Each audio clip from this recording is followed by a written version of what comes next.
our next race will be the Tax Assessor-Collector's race, and our first candidate will be Glen Maxey. The first question will be asked by the Asian American Democrats, and the second question will be by SAD.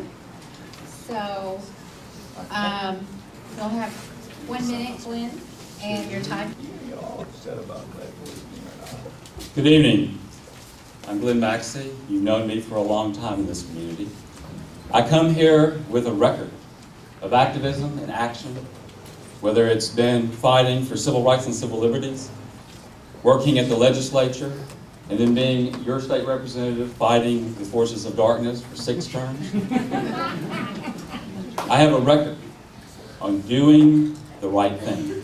I have a record of being an active, let's just say a tenacious workaholic. And this office needs that kind of leadership today. We can do some really great things to help struggling families and our seniors and disabled who are having hard times in our economy today with rising appraisals and rising taxes. And I can tell you that in this community, the work that we have done together on voter registration, we have only scratched the top. We can register 100,000 more voters in this community right now.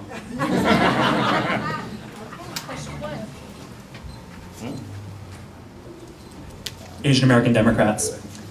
Mr. Maxey, property tax lenders and others prey upon residents in this county by convincing them to take out a high-interest loan that is not needed, or by charging them to apply for exemptions that residents can get for free. What would you do to lower the incidence of this problem that hasn't been addressed so far? It's an excellent question. We have a property tax roll.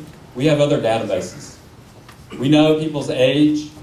We can figure out who is a senior or who is a disabled person. I took the property tax rolls and the voter registration rolls and put them in my home computer, compared them in one zip code in East Austin, found 5% of people registered to vote living in a homestead who owned that home and didn't have their homestead exemption.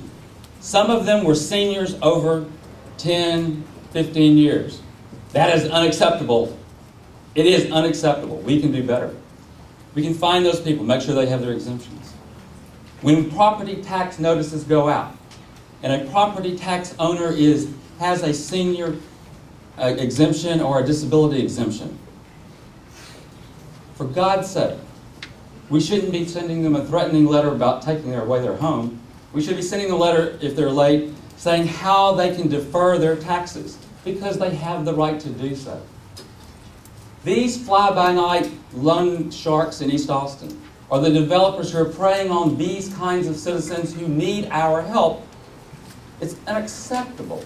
This office should be working to help those families, those seniors, those people with disabilities to understand their rights. This office today expects people to figure it out on their own, to have watched maybe a channel, Travis County free TV station PSA in the middle of the night. It's unacceptable. We have ways to do that. I can tell you, as the tax assessor collector, I will go door to door signing up people for their exemptions. Sounds like the best political thing you can ever do. But we can do this. I can go on and on about these kinds of things, but I have that kind of spirit and workaholism to make sure that we improve this, that we have the best office in the state on those kinds of issues.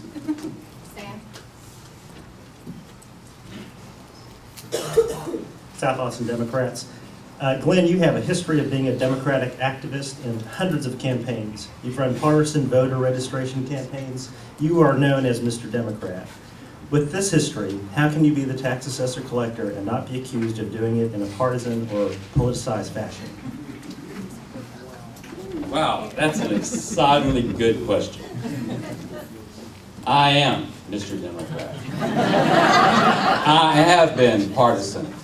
But I will tell you, 25 years or so, I taught elementary school in East Texas, in a very conservative school district in Navasota.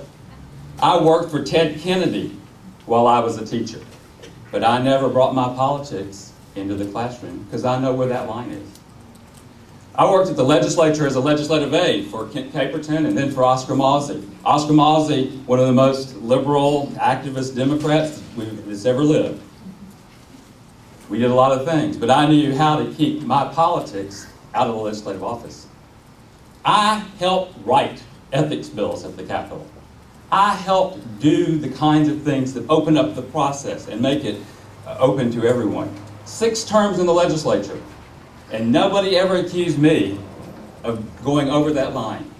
Now, we have a job to do.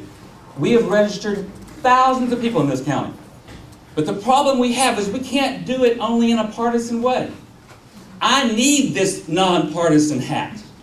I need to be inside that office doing this in nonpartisan ways so I can talk to employers and the university and the school districts and every church and any kind of organization in this community. I need the ability to do the kinds of things that we can do in voter registration from this nonpartisan office. Give it to me. Then the voters of Travis County, after we've registered the most voters in the history of the world, and if you use the facts, we have now a voter registration being at 94%, because we use that as suspense voters, after my first term in office, we'll have 110% of the registered voters in Travis County. Thank you.